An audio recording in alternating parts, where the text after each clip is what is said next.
Hello SPS Astrology lovers, this is Shankar Pratap Singh and you are watching SPS Astrology। दोस्तों, आज मैं अपने स्टूडियो में हूं और बहुत दिनों के बाद ऐसा मौका आया है कि मैं स्टूडियो से बात कर रहा हूं और ये मेरे पीछे पेंटिंग है। लेकिन कुछ दिनों से आउटडोर शूट कर रहे थे हम लोग, थोड़ा सा अच्छा लगता था और बैकग्राउंड काफ़ी ग्रीनरी आपने देखा, सब कुछ देखा, लेकिन गर्मी बीच बीच में इतनी ज़्यादा बढ़ जाती है कि बाहर शूट करना बहुत ही मुश्किल हो जाता है कई बार।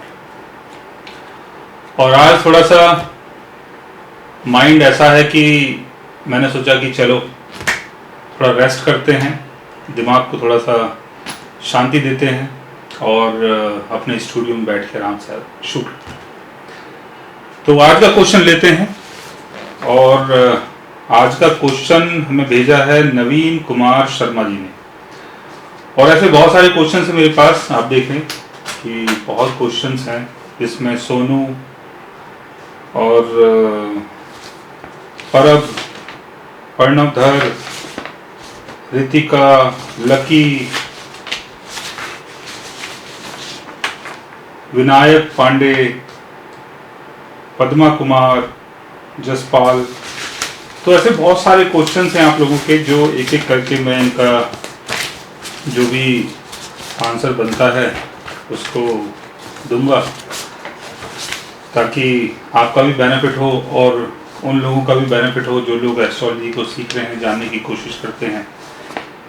क्योंकि हमारे बर्थ चार्ट में जो योग बनता है वैसा ही योग दूसरे के चार्ट में भी बनता है, तो उससे भी कई बार कुछ चीज़ें समझ में आती हैं। तो इसलिए जो भी इंडिविजुअल वीडियोस में डालता हूँ, किसी के बारे में डालता हूँ, तो उसको आप एक बार देखा जरूर करें। ऐसा नहीं है कि जैसे मैं किसी और सब्जेक्ट के बारे में बोल रहा हूँ, टॉपिक के बारे में बात कर रहा हूँ, किसी और के चार्ट के बारे में बात कर रहा हूँ, तो आप लोगों की ये टाइम बर्बाद कर रहे हैं। क्योंकि नॉलेज है। जब तक आपको सबके बारे में, ग्रहों की जितनी भी अलग अलग पोजिशन होती हैं, प्लेसमेंट होती है, सबके बारे में जब तक आपको पता नहीं चलेगा, तब तक आपको कैसे पता चलेगा कि ग्रह जो हैं उनका एक्चुअल काम क्या है, वो कैसे काम करते हैं। और वीडियो ज़्यादा बड़ी नहीं होती हैं, बहुत छोटी होती हैं, 4-5 मिनट की होती हैं। तो अपने पूरे दिन के शेड्यूल में से 5 मिनट अगर आप निकाल लेते हैं तो वो ज़्यादा अच्छा रहता है।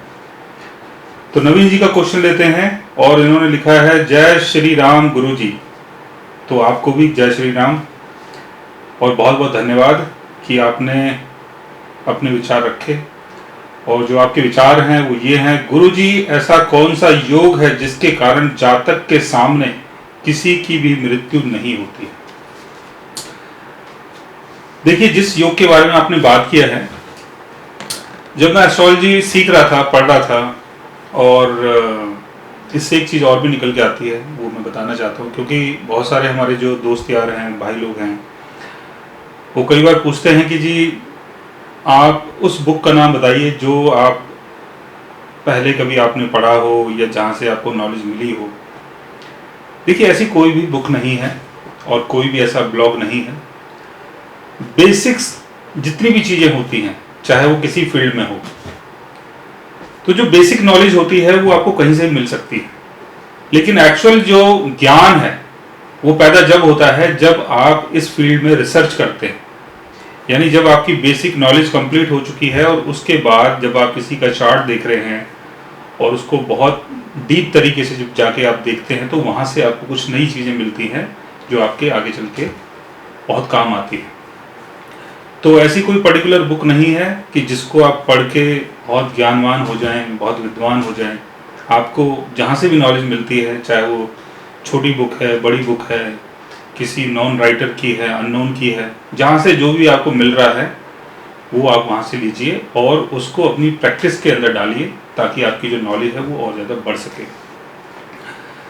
तो जैसा आपने क्वेश्चन यहाँ लिखा है, तो मैंने किसी एक किताब में पढ़ा था कि सन की प्लेसमेंट अगर 8th हाउस में होती है तो ऐसे आदमी के सामने किसी की मृत्यु नहीं होती। यानी किसी का अगर एक्सीडेंट हो चुका है और वो इंसान अगर रास्ते में है, रास्ते में पड़ा हुआ है कहीं भी, और उसके प्राण अगर निकलने वाले हैं, और ऐसा इंसान जिसकी कुंडली में सूर्य 8th हाउस में है, वो उसके साथ अगर वहाँ पर होता है या उसके सामने जाके बैठ जाता है तो ऐसा इंसान तड़पता रहता है, लेकिन उसकी जो आत्मा है उसका शरीर नहीं छोड़ती। ऐसा ज्योतिष की किताबों में लिखा हुआ है। लेकिन ये कितना सत्य है, कितना सही है, ये ऊपर वाला जाने या वो लोग जाने जिनके साथ ये चीजें हुई हैं। और इसको हम अगर प्रैक्टिकल रूप में समझें तो सूर्य सिग्निफाई करता है आत्मा को। सूर्य हमें जन्म देता है। अष्टम स्थान जो है मृत्यु का स्थान है। सूर्य की प्लेसमेंट अगर अष्टम स्थान में होती है तो बोला जाता है कि जो यमराज होता है वो ऐसे इंसान के सामने नहीं आता है, क्योंकि सूर्य भगवान जो है वो जीवन को देते हैं, ना कि जीवन लेते हैं। तो 8th हाउस मृत्यु के घर में अगर सूर्य की प्लेसमेंट होती है और ऐसा पर्सन अगर ऐसे पर्सन के पास जाके बैठ जाता है कि जिसके प्राण निकलने वाले हैं, तो वो इंसान उस टाइम तक तड़पता रहता है जब तक ऐसा इंसान उसके सामने होता है। तो बात कितनी सच है कितनी झूठ है ये तो आपको जब भी पता चलेगी जब किसी ने ये चीज़ एक्सपीरियंस की हो, किसी के 8th हाउस में सूर्य की प्लेसमेंट हो और उसने कोई ऐसा किसी का कुछ देखा हो। मान लो किसी की मृत्यु होने वाली है और वो उसके पास जाके बैठे हों और जब तक वो वहाँ पर रहे हों वो इंसान ना मरा हो, बाद में उनके जाने के बाद उसकी मृत्यु हुई हो। तो ये तो सारी चीज़ें उसी इंसान को हो सकती है जिसके 8th हाउस में सूर्य है और जिसने इस चीज़ को एक्सपीरियंस किया है।